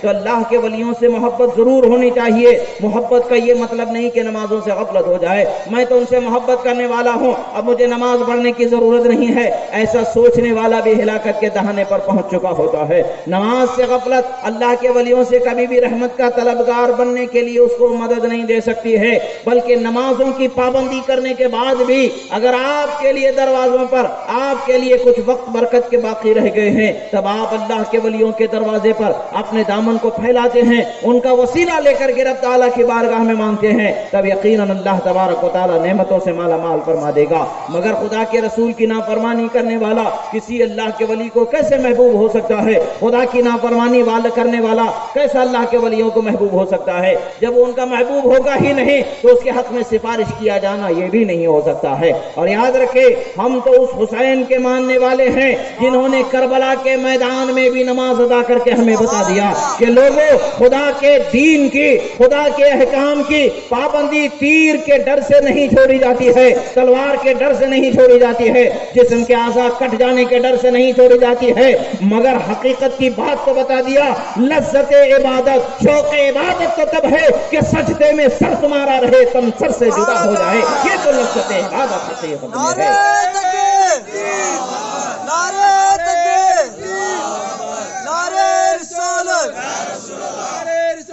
اور آج افسوس کی بات ہے کہ ہم اسی حسین کے چاہنے والے ہیں، ہم اسی حسین کے ماننے والے ہیں، اور ہم نمازوں سے غافل ہو جائیں گے تو کیا خاص زندگی ہمارے کام آنے والی ہے؟ کس کام کی یہ زندگی کہ ہم زندگی کو اسی طریقے سے رکھیں، خدا کی نافرمانی کے لیے رکھیں زندگی؟ اللہ تبارک و تعالیٰ نے قرآن مجید میں ارشاد فرمایا، عذاب کیسا ہوگا، عذاب کیسا ہوگا۔ اللہ تبارک و تعالیٰ فرماتا ہے جہنم کا عذاب کیسا ہے۔ جہنم کے عذاب کے متعلق سے قرآن مجید میں آتا ہے، اللہ تبارک و تعالیٰ کا فرمان ہے کہ کھولتا ہوا پانی ہوگا۔ احادیث مبارکہ میں تفصیل ملتی ہے کہ جہنم کی آگ ایسی ہے کہ انسان کو اس میں ایسا جلایا جائے گا کہ جس کا ہم تصور بھی نہیں کر سکتے۔ اس کی گرمی کو صرف سوئی کے ناکے کے برابر زمین پر کھول دیا جائے تو زمین پر کہیں ہری پتی نظر نہ آئے، زمین پر کوئی ہرا پن نظر نہ آئے، ہریالی کہیں نظر نہ آئے، سب سوکھا ہی سوکھا ہو جائے۔ جہنم کے بدبودار بدبو پانی کی صرف سوئی کے ناکے کے برابر اگر کھول دیا جائے زمین پر تو اس بدبو سے ساری زمین والے مر جائیں گے، اور سوئی کے ناکے کے برابر جب اس کی بدبو کا یہ حال ہے کہ ہم زندہ ہی نہیں رہیں گے، تو جب سراپا اس بدبو میں ڈال دیا جائے گا تو کیا حال ہوگا۔ اور جہنم کے اندر ایک ایسا تالاب ہوگا جو کھولتا ہوا پانی، پانی مطلب عام پانی نہیں، لوہے کا پگھلتا ہوا کھولتا ہوا بہتا ہوا وہ پانی ہوگا، جسے آج دنیا لاوا اگلنا کہتی ہے۔ تو آپ دیکھیں گے آج سائنس نے بہت ترقی کر لی، ہر چیز کو اس نے اور سائنس کی نظروں میں اسے قید کر لیا جاتا ہے، کیمرے کی نظروں میں اسے قید کر لیا جاتا ہے، دنیا کے جس کونے میں بھی ہوگا اسے دیکھ لیا جانا آسان ہے، مگر وہ بھی بہنے میں وقت لیتا ہے۔ مگر جہنم کا کھولتا ہوا ایسا ہوگا جیسے پانی کھولتا ہے اور پانی بہتا ہے، وہ حال میں اس کے سیلانی ہوگی، اور حال ایسا ہے کہ اس کی بدبو بھی ویسی ہوگی اور اس کا کھولنا بھی ہوگا، اور لوگوں کو عذاب میں اس طریقے سے ہوگا کہ وہ اس میں انہیں غوطہ لگانا ہوگا، ایک طرف سے ڈوب کر کے دوسری طرف سے باہر نکلنا ہے، اور جب باہر نکلیں گے دوسری طرف سے تو ان کے جسم سے کھال، ان کے بدن سے گوشت، ان کے پیٹ کے سارے اعضاء گل کر کے پگھل کر کے کے زمین پر جھڑتے چلے جائیں گے۔ اسی طریقے سے جس طرح سے کاندھے پر سے کوئی چادر پھسل کر کے زمین پر گر جاتی ہے، بسا اوقات انسان بھیڑ میں ہو یا کسی کام میں ہو تو اسے اندازہ ہی نہیں ہوتا ہے کہ کب اس کے بدن سے کھال وہ جو چادر ہے پھسل کے گر گئی ہے۔ اسی طریقے سے جب اس تالاب سے وہ بندہ باہر نکلے گا، اس کے جسم سے وہ کھال ادھر کر کے گر جائے گی اور ایک ڈھیر بن کر کے وہاں رہ جائے گی۔ اور اللہ نے فرمایا کلما نضجت جلودهم بدلناهم جلودا غیرها، جب بھی ان کی کھالیں جل جائیں گی پھر انہیں کھالیں نہیں عطا کر دی جائیں گی، پھر ان کو اسی طریقے کے عذاب سے گزرنا ہے۔ ہم سوچیں گے کہ ایک مرتبہ گزر کے نکل جائیں گے، اب جائیں گے نہیں، آگے قصہ ختم ہو جائے گا، ایسا نہیں ہوگا۔ جیسے ہم یہاں سانس لیے بغیر نہیں رہ سکتے، اپنے آپ کو روک نہیں سکتے، پانی میں بھی آدمی کو ڈبو دیا جاتا ہے، اسے معلوم ہے کہ پانی میں سانس لینے پر وہ مر جائے گا، باوجود اس کے وہ پانی میں بھی اپنی سانس کو روک نہیں سکتا ہے، اور آخر کار سانس لیتا ہے، پانی اندر جاتا ہے، وہ مر جاتا ہے۔ یہی حال قیامت میں جہنم میں ہوگا کہ ہمیں عذاب سے گزرنا ہی ہوگا، ہم کسی بھی حالت میں اپنے آپ کو روک نہیں سکتے ہیں، اسی عذاب سے گزرنا ہوگا۔ اور جہنم میں ایسی وادیاں ہیں، روایت میں آتا ہے کہ ایک مرتبہ صحابہ کرام تشریف فرما ہے، صحابہ کرام ایک بہت بڑی چیز، بڑی چٹان جیسے زمین پر گر جائے تو کیسی دھب سے بڑی آواز آتی ہے، اسی طریقے کی آواز کو محسوس کرتے ہیں، اور آپ صحابہ کرام نے رسول اللہ صلی اللہ تعالی علیہ وسلم کی بارگاہ میں عرض کیا، یا رسول اللہ یہ کیسی آواز تھی، یہ کیسا بڑا دھچکا تھا جسے ہم محسوس تو کیے، سمجھ نہیں پائے، ہمارے شعور سے بالا تر یہ چیز ہو گئی، کیا معاملہ ہے؟ اللہ کے رسول صلی اللہ علیہ وسلم فرماتے ہیں جہنم کے گہرائیوں میں ایک ایسی وادی ہے کہ جس میں جہنم کے اوپر کی وادی سے جب ایک پتھر کو، بڑی چٹان کو لڑکا دیا جاتا ہے تو وہ 70,000 سال کے بعد کم و بیش وہاں تہ میں جا کر کے بیٹھ جاتی ہے۔ زمانہ پہلے اسے ڈالا گیا تھا، وہ آج اس کی تہ میں جا کر کے بیٹھی ہے، تو اس بڑی سی چٹان کے سمندر کی گہری وادیوں میں سے ایک وادی میں بیٹھنے کی آواز ہے جس کو تم نے سماعت کر لیا۔ اور اسی طریقے سے جہنمی ہوں گے، ان پر ان چٹانوں کو ڈالا جائے گا اور اس چٹانوں تلے وہ روندے چلے جائیں گے، پستے چلے جائیں گے۔ اور اسی طریقے سے بڑی بڑی چٹانیں، بڑی بڑی وادیاں ہوں گی، ان پر ہاتھ رکھ رکھ کر کے اوپر چڑھنا ہوگا۔ جب وہ اس وادی پر اوپر چڑھ کے پہنچ جائے گا پھر اسے اٹھا کر کے نیچے پھینک دیا جائے گا، پھر اسے پہنچنا ہوگا۔ 70 سال اس وادی کو طے کرنے میں اس کا وقت گزر جائے گا۔ حال یہ ہوگا کہ اس جہنم کے تپتے ہوئے پتھروں پر، انگاروں پر وہ ہاتھ رکھے گا تو اس کے ہاتھ سے وہ کھال اور گوشت جل کر کے نکل جائے گا، ہڈی بھی جل جائے گی۔ پھر اس کو ہاتھ اٹھا کر کے دوسرا ہاتھ پھر رکھے گا تو پھر رکھنے سے پہلے پھر اسے گوشت اور ہاتھ کی ساری جلد آ جائے گی، پھر اسے رکھے گا، پھر جلے گا، پھر آئے گی، پھر رکھے گا، پھر جلے گا، تو 70 سال تک کے جو عذاب کو برابر برابر جھیلتا ہوا اوپر پہنچے گا، پھر اٹھا کر کے اسے نیچے پھینک دیا جائے گا۔ اسی طریقے سے عذاب ایک اور جہنم کا ہے کہ انسان کا گوشت بھونے جا رہا ہوگا، جیسے ہم بھونا ہوا مرغ بہت شوق سے کھاتے ہیں، مرغی کے گوشت کو یا دوسرے گوشت کو بھون کر کے کھاتے، بڑا ذائقے دار لذیذ ہمیں محسوس ہوتا ہے۔ جو گناہ کرنے والے ہوتے ہیں، جو حرام کھانے والے ہوتے ہیں، جو پیاز کھانے والے ہوتے ہیں، جو شراب پینے پلانے والے ہوتے ہیں، ان کا حال کیا ہوگا؟ جہنم میں ان کے جسم سے اسی طریقے سے ان کے جسم کا گوشت بھونے جا رہا ہوگا اور اسی کو کھینچ کھینچ کر کے اپنے ہی جسم سے، اپنے ہی منہ سے نوچ نوچ کر کے انہیں کھانا ہوگا۔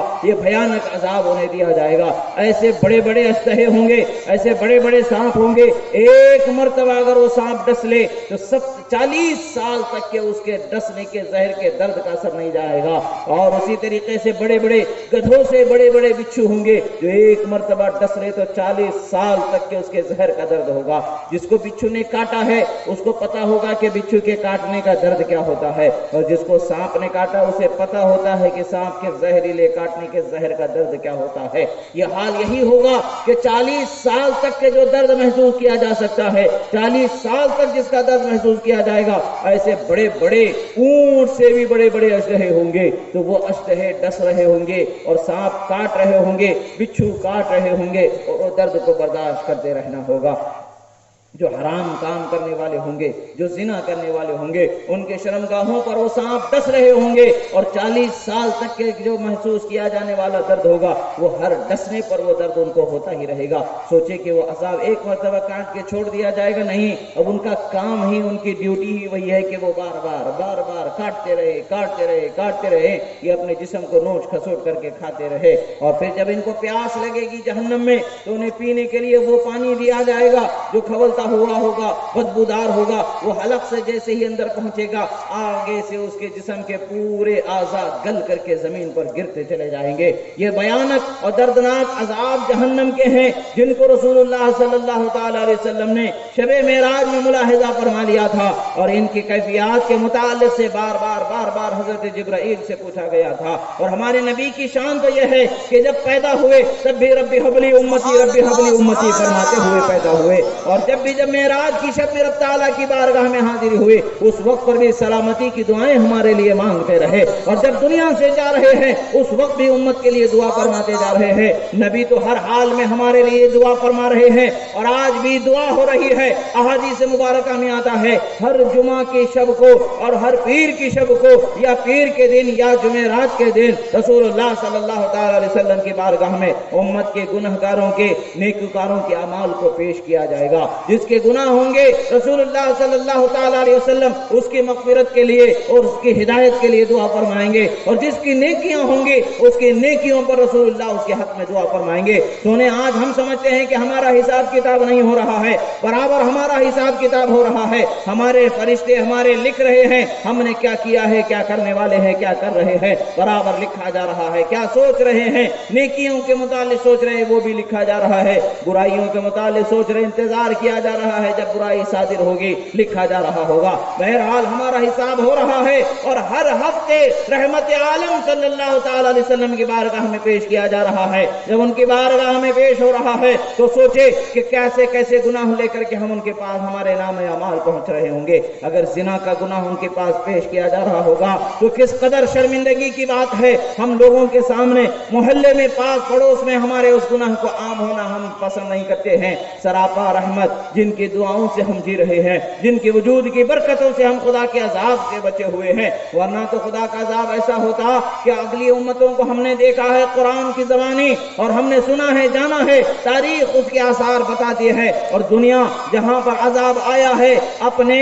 وجود کے اندر اس کے نشانیوں کی آج بھی باقی رکھی ہوئی ہے۔ دیکھتے ہیں حضرت نوح علیہ السلام کے طوفان کی نشانیاں مل رہی ہیں، حضرت ہود، حضرت صالح وغیرہ انبیاء کرام پر، جو ان نہ ماننے والوں پر، ان کے ساتھ بدسلوکی کرنے والوں پر، جو اللہ تبارک و تعالیٰ نے انبیاء کرام کے ساتھ برا سلوک کرنے والوں پر، نافرمانی کرنے والوں پر جو اللہ تبارک و تعالیٰ نے عذاب کو نازل فرمایا ہے، ان عذاب کو، ان کی نشانیوں کو آج بھی دنیا نے اپنے اندر محفوظ رکھا ہے، اور قرآن نے ہمیں واضح طور پر بتا دیا ہے کہ کیسے بھیانک عذاب گزر چکے ہیں۔ مگر افسوس کی بات ہے کہ آج بھی ہم اس عذاب سے بچے ہوئے ہیں۔ بات کیا ہے؟ بات صرف اتنی سی ہے کہ اللہ تبارک و تعالیٰ نے فرمایا اے میرے حبیب آپ موجود ہیں تو ان پر عذاب نازل نہیں کیا جائے گا۔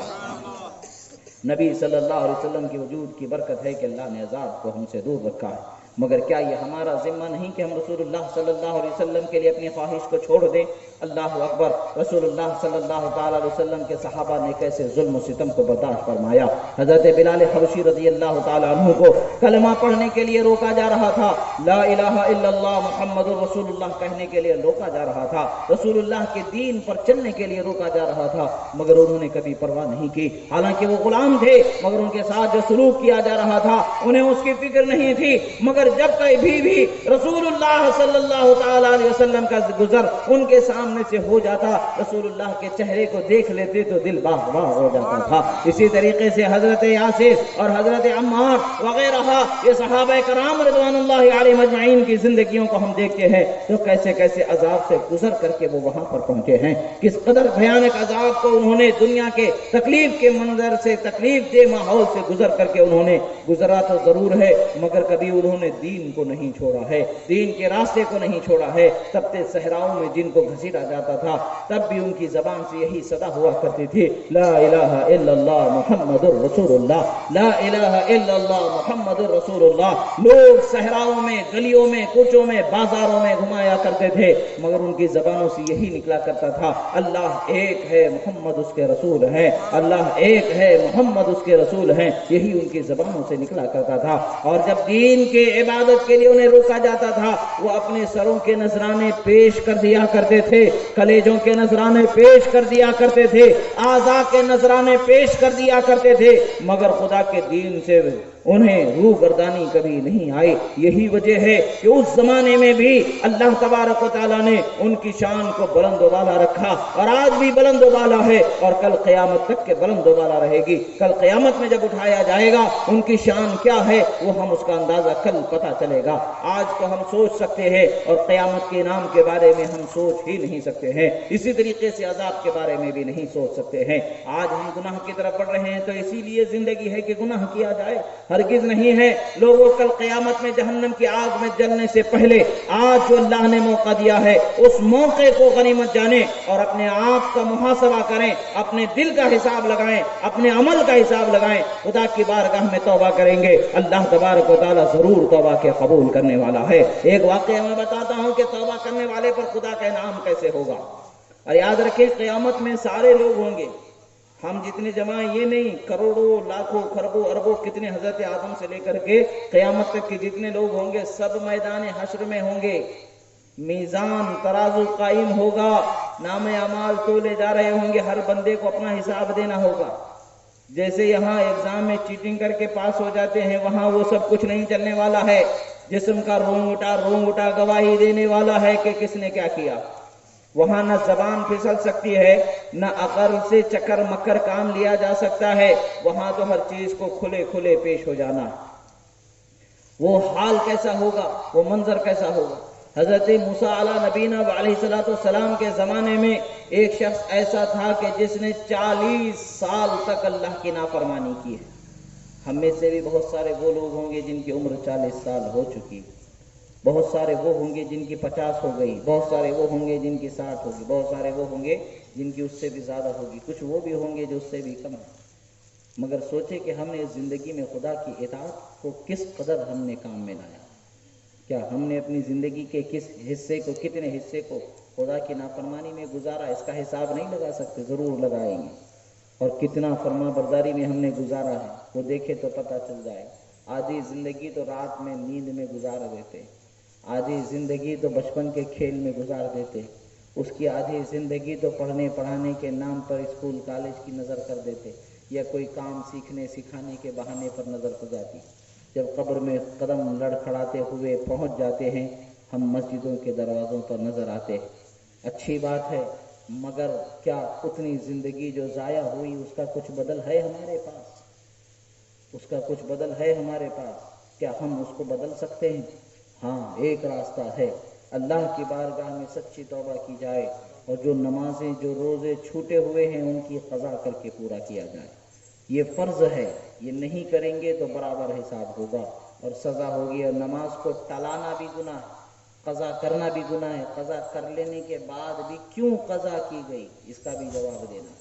ایک شخص تھا، حال یہ ہوا کہ بارش کا پانی نہیں ہو رہا ہے، پانی نہیں برس رہا، لوگ پریشان حال ہیں۔ آج کے جیسے زمین میں گڈھا کھود کے 400 500 900 میٹر تک کے پانی نکال لینے والی مشین نہیں تھی اس زمانے میں، تالابوں میں کنوؤں میں پانی ہوا کرتا تھا، اور آج اتنا سب کچھ ہو کر کے بھی بسا اوقات پانی کو انسان محروم ہو جاتا ہے۔ اس زمانے میں کیا حال ہوگا۔ حضرت موسیٰ علیہ السلام سے سارے لوگوں نے کہا کہ حضرت چلیے نماز پڑھائیے، دعا کیجیے، اللہ تعالیٰ کی رحمت کو مانگیے، آپ اللہ کے پیغمبر ہیں، آپ کلیم اللہ ہیں، اللہ نے آپ پر اپنی کتاب کو نازل فرمایا ہے، اپنے کلام سے سرفراز فرمایا ہے، آپ کی برکت سے فرعون کے ظلم سے ہمیں نجات دلایا، آپ دعا کریں گے تو ضرور اللہ تبارک و تعالیٰ بارش کو نازل فرمائے گا۔ سارے لوگوں کو لے کر کے آپ میدان میں پہنچ جاتے ہیں، سب لوگ نماز پڑھتے ہیں، پھر دعا کرتے ہیں، دعا کرتے ہیں، دعا کرتے ہیں، بارش نہیں ہو رہی ہے، بارش نہیں ہو رہی۔ اللہ تعالیٰ نے فرمایا استغفروا ربکم انہ کان غفارا، اپنے رب سے توبہ کرو تو تم اللہ تعالیٰ کی بارگاہ میں توبہ کو قبول کیا جائے گا اور تمہیں آسمان سے پانیوں کو نازل کیا جائے گا، برکتیں عطا فرمائی جائیں گی، تمہاری آل اولاد مال میں برکتیں ہوں گی۔ شرط کیا ہے؟ توبہ کرو، اپنے عمل کو چھوڑ دو، برے عمل کو۔ توبہ کا مطلب کیا ہے؟ زبان سے استغفر اللہ بول لینا یا ہاتھ پلے پر سے مار لینا توبہ نہیں ہے۔ جو گناہ ہوا اس گناہ کو پھر نہ کرنے کا پکا ارادہ، اور اس گناہ کے چھاؤں میں بھی نہ جائے، اس کے قریب بھی نہ جائے۔ حضرت موسیٰ علیہ السلام نے عرض کیا پروردگار معاملہ کیا ہے؟ اتنی دیر سے دعا کی جا رہی ہے، اتنے سارے لوگ دعا کر رہے ہیں، 70,000 کا مجمع، سب لوگ دعا کر رہے ہیں، مگر رحمت بارش کی برسات کی جو طلب کی جا رہی ہے، آخر کیوں؟ کیا بات ہے کہ بارش نہیں ہو رہی؟ جواب ملتا ہے موسیٰ ان 70,000 لوگوں میں ایک شخص وہ ہے جس نے 40 سال سے میری نافرمانی کی۔ کتنے لوگوں میں؟ 70,000 لوگوں میں ایک ہے، اور وہ 40 سال سے اس نے نافرمانی کی، جبکہ بنی اسرائیل کی قوم کی عمروں کا حال یہ ہے کہ وہ ہزار مہینوں تک کے ہزار جو لمبے زندگی، سینکڑوں برس کی زندگی جن کی ہو جاتی ہے، 1000 مہینوں تک کے ان کی زندگی ہونا، اور 1000 مہینوں تک کے جو مسلسل عبادت میں رہنا، جن لوگوں کی شان کو رسول اللہ صلی اللہ علیہ وسلم نے بیان فرمایا تھا احادیث مبارکہ میں، ایسی شان ملتی ہے۔ یہ تو 40 سال کی بات کی جا رہی ہے، صرف 40 سال کی بات۔ تو کتنے لوگوں میں؟ 70,000 لوگوں میں ایک شخص ہے جو 40 سال سے جس نے نافرمانی کی۔ وہ وہاں پر تو حضرت نوح علیہ السلام کی عمر تو 900 برس، اور اس قوم کے اندر تو حضرت موسیٰ علیہ السلام کی قوم کے اندر تو عمریں تو بہت بڑی عمریں تھیں، سینکڑوں برس، 250 200 300، یہ تو عام بات۔ 60 سال جی جانا آج ہمارے لیے مشکل کی بات ہے، 80 تک پہنچ جانا بڑی بات ہے۔ کوئی سینکڑوں میں نہیں بلکہ لاکھوں میں ایک پہنچ جاتا، 100 تک بس، اس کے بعد میں کوئی نہیں جاتا۔ 60 کے بعد سب لڑکتے چلے جاتے۔ اب تو کورونا آنے کے بعد 60 40 50 10 کچھ باقی نہیں بچا، بس لڑکتے جاؤ، سلاتے جاؤ، گاڑتے جاؤ، یہی حال ہو گیا۔ موت ایسے ہے کہ جیسے سانس لی جائے اس کے بعد چھوڑنے سے پہلے موت آ سکتی ہے، یہ حال ہمارا۔ مگر اللہ تبارک و تعالیٰ نے فرمایا کہ موسیٰ اس بندے نے 40 سال سے میری نافرمانی کی ہے، اس کی وجہ سے میں بارش نہیں نازل کروں گا۔ تو پروردگار کیا کیا جائے کہ بارش نازل ہو؟ تو اعلان کر دو کہ اگر وہ توبہ کر لے گا تو بارش نازل کرتی جائے گی، اس کو مجلس سے نکال دو، تمہاری دعاؤں کو قبول کر لیا جائے گا۔ ایک گناہ گار ہو 70,000 لوگوں میں، اس کی وجہ سے نہ دعائیں قبول ہو رہی ہے نہ بارش نازل ہو رہی، اس کو نکالنے کے لیے کہا گیا۔ حضرت موسیٰ علیہ السلام نے اعلان فرمایا کہ اے وہ شخص جو اپنے رب سے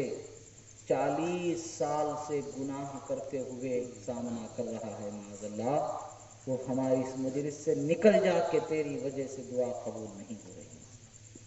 ایک شخص کھڑے ہوتا ہے، اپنے سامنے آگے پیچھے دائیں بائیں دیکھتا ہے،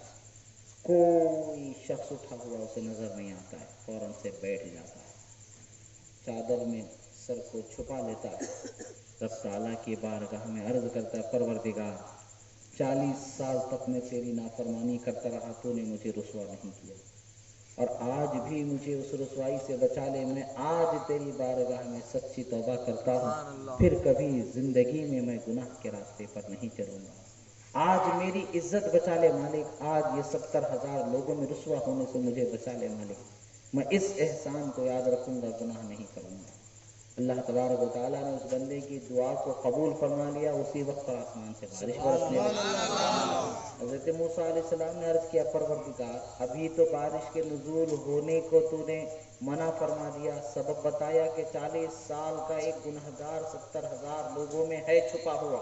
اس کو نکال دو تو بارش ہو جائے گی۔ ابھی کوئی ایک شخص جو مجلس سے نکل کے گیا بھی نہیں اور بارش کا نزول ہو گیا، کیا ماجرا ہے؟ اللہ نے فرمایا کہ اے موسیٰ، اس میرے بندے نے میری بارگاہ میں اپنے دامن کو پھیلایا، میں نے اس کے دامن کو پھیلا لیا،